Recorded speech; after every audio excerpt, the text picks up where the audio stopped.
Hello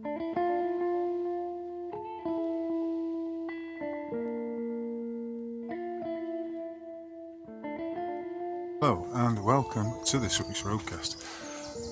Sometimes, particularly in times like these, it's essential that we remove ourselves from the hullabaloo, from the constant bombardment of the media and all the conflicts that are happening right now.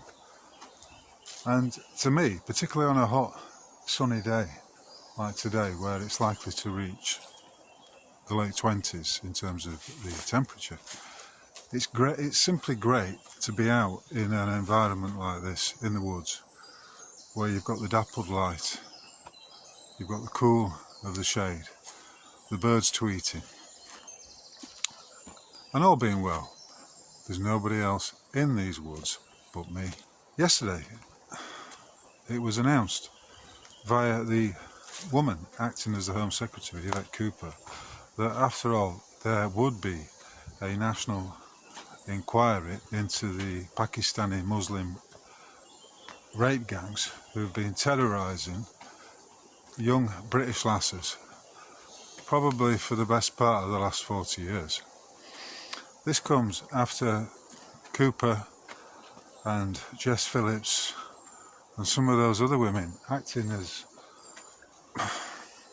leaders. I use that term in inverted commas. They'd poo-pooed the idea of such an inquiry. Even Starmer himself, they've used phrases like jumping on the bandwagon of the right-wingers, that this was a right-wing conspiracy theory. And it's all come to bite them on the arse. Now, the first thing that occurred to me when I saw the clip of her announcing it to Parliament was the complete and utter absence of male members of Parliament in and amongst the ranks of the Labour front bench.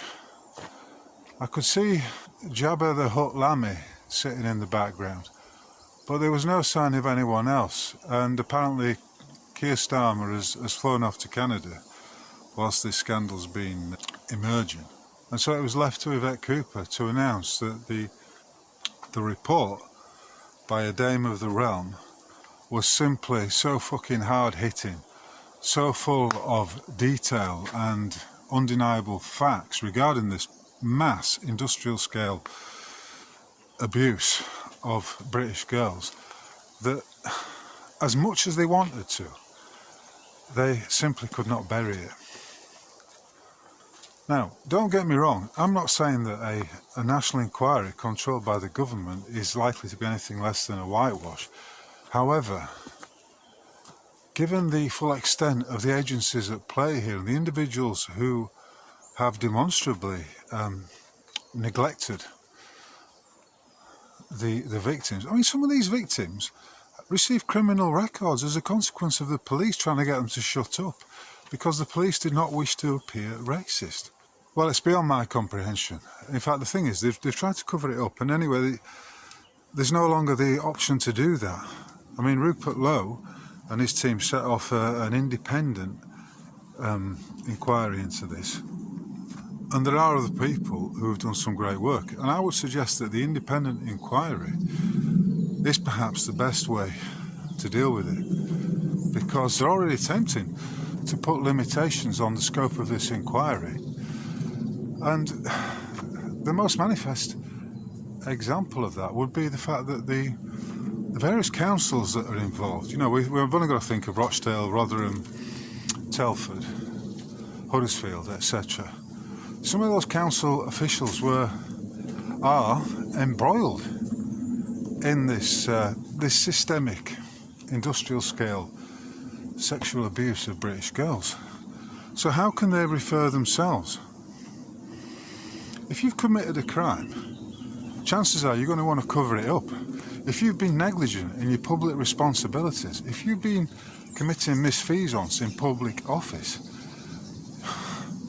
you are not going to refer yourself to any fucking inquiry that's going to dig into that, that's going to examine exactly what your role was. It stands to reason that that is the case.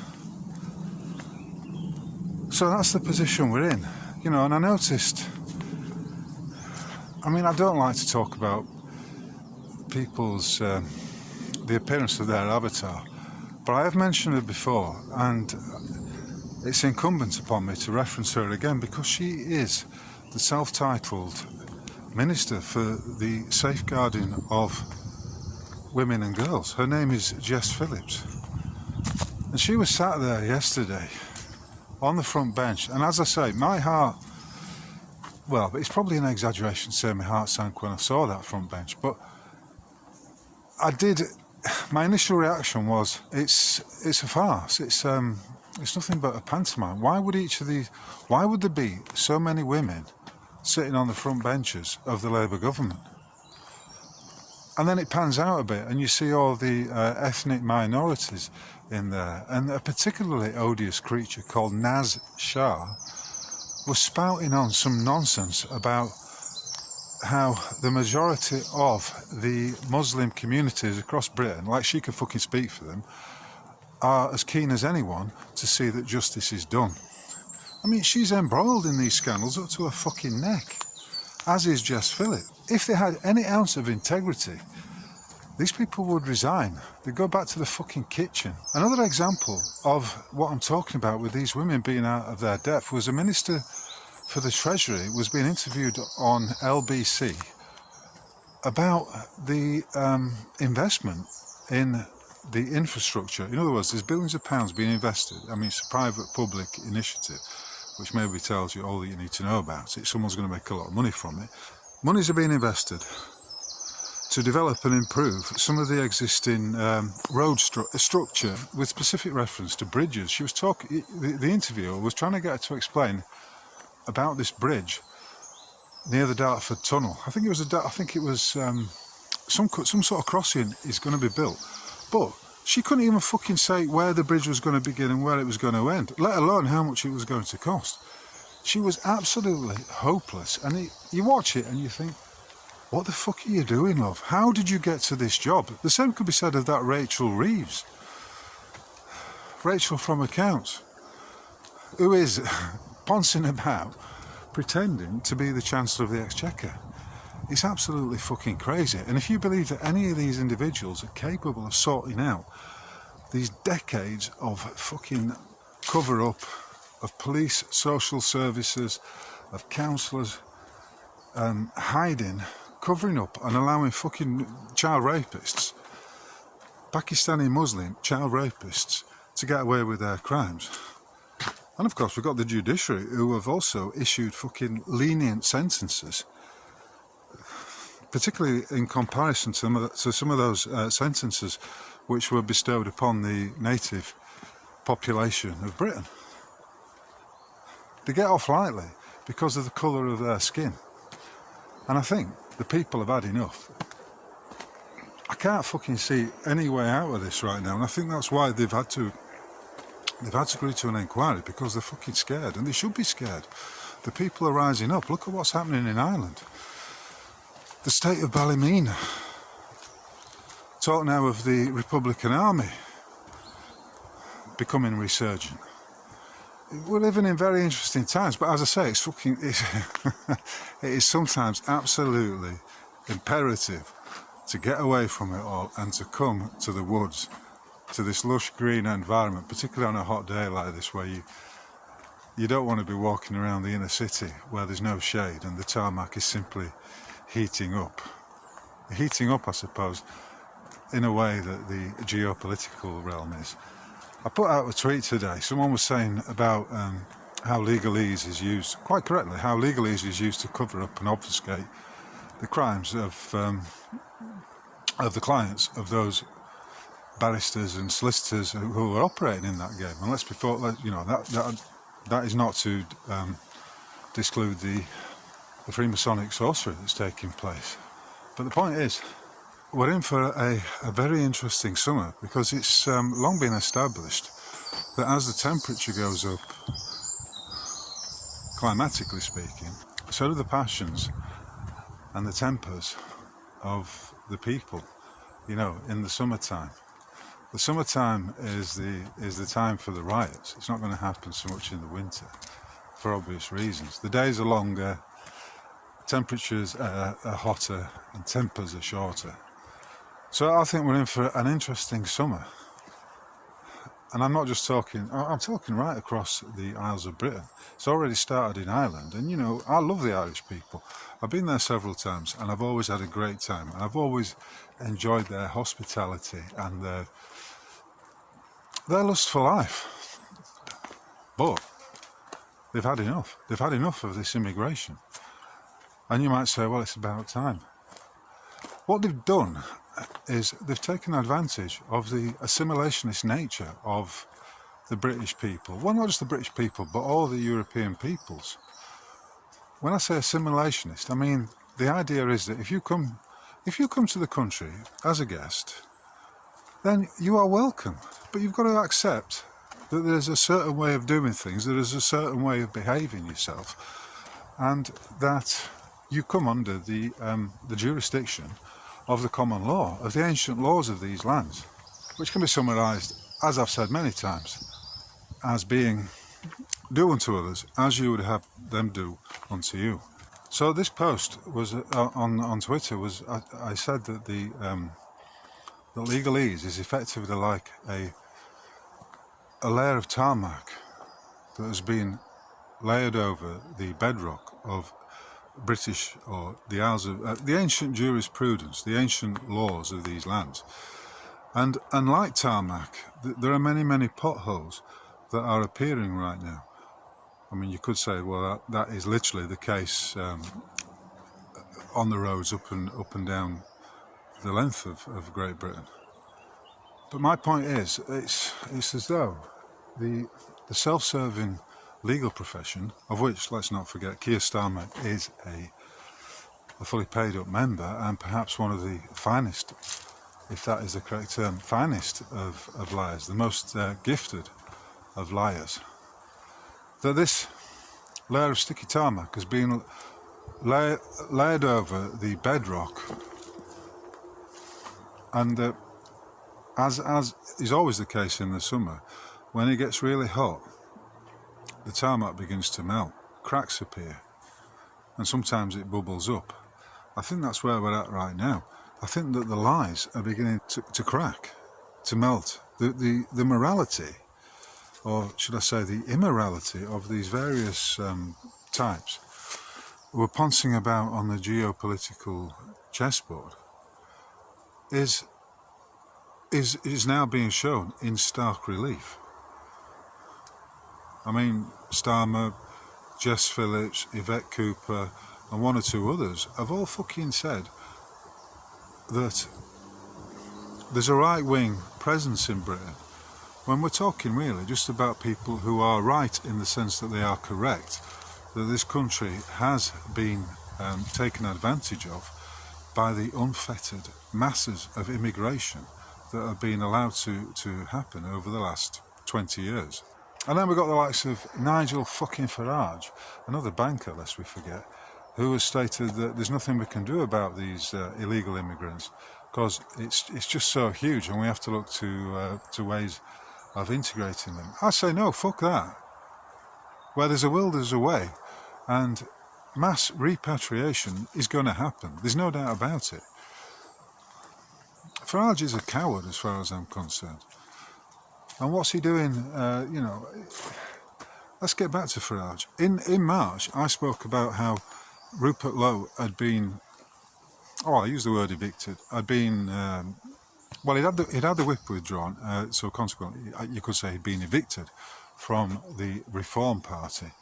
And Zia Yusuf, the Mohammedan chair, I think he's the chairman of Reform, and Farage cooked up a series of lies about Rupert Lowe, alleging that he'd been bullying. Now, to make dishonest statements like that and to rely upon them and to report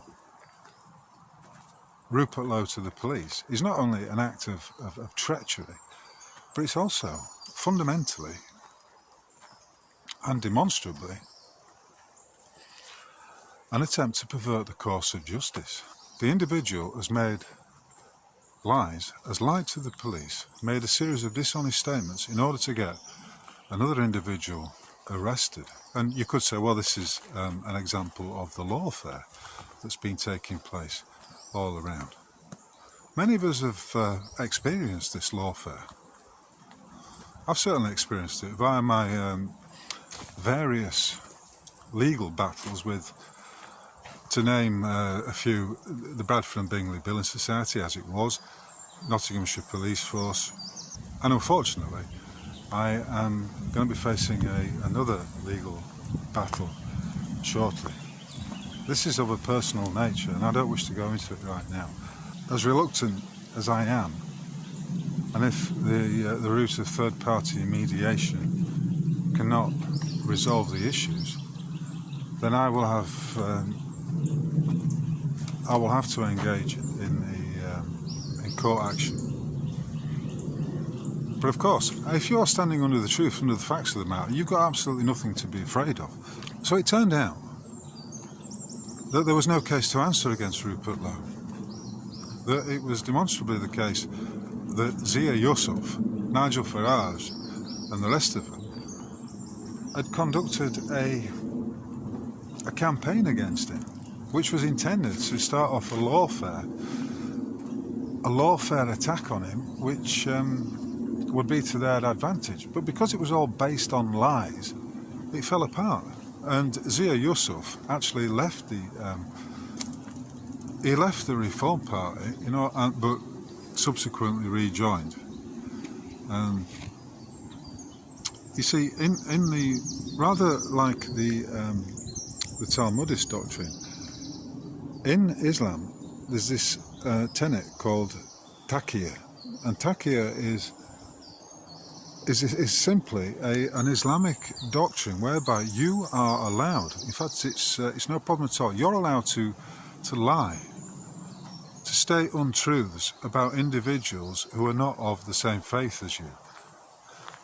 So in his head, maybe Zia Yusuf has taken that tenet called taqiyya, and in his head it's okay for him to tell lies about Rupert Lowe, to rely upon dishonest statements in order to get him removed from the party. I mean, in order to make this political move against him and have him, get him isolated from the party because he's not someone that they agree with anymore.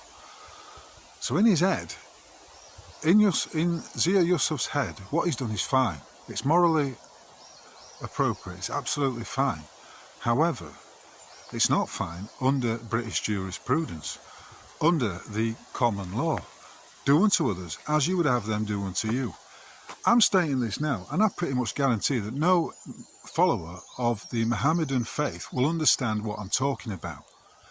Is it because they're being brainwashed? Is it because they fundamentally have lower levels of intelligence and they don't fucking get it, they never will get it? I don't know. But I guarantee that it's this disconnect, and this is why, bar a few examples, no immigrant, whether he's got the required level of IQ or whether he's a good fellow, not one of them will truly be able to grasp the law. Do unto others as you would have them do unto you. The golden rule. It's beyond their ken. And in any event, just like the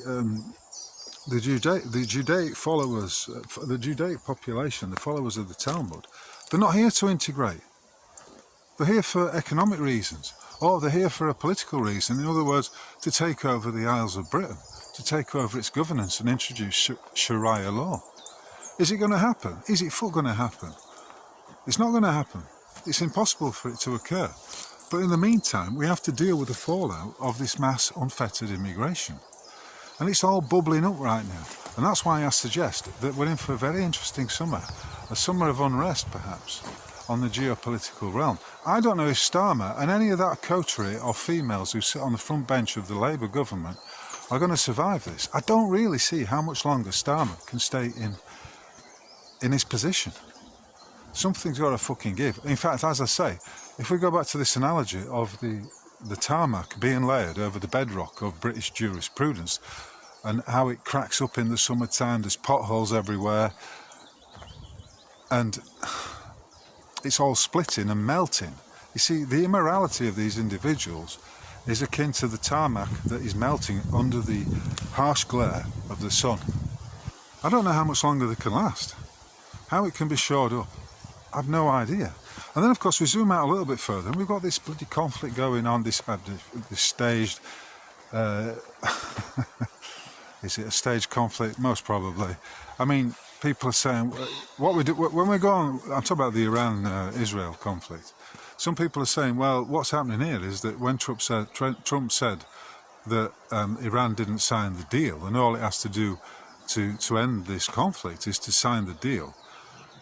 Well, is he referring to the financial deal, whereby the Iranians accept their position and come under the aegis of the House of Rothschild?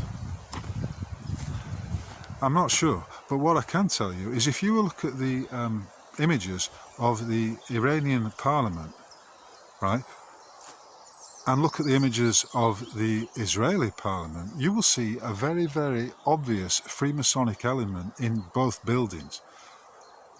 I will show you, have a look at this image here, and you'll see exactly what I mean. I'm putting the two side by side. So at these higher levels, you've got to ask the question, who is really in charge?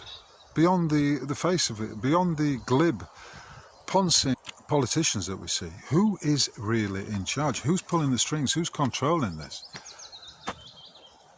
You know, and then we have people saying, well, you know, is this the end of Israel? Because the weapons that Iran has are immense. They've got these hypersonic, supersonic fucking missiles and all of this highly advanced technology that will defeat Israel. But again, what do we see? Where is the evidence of that?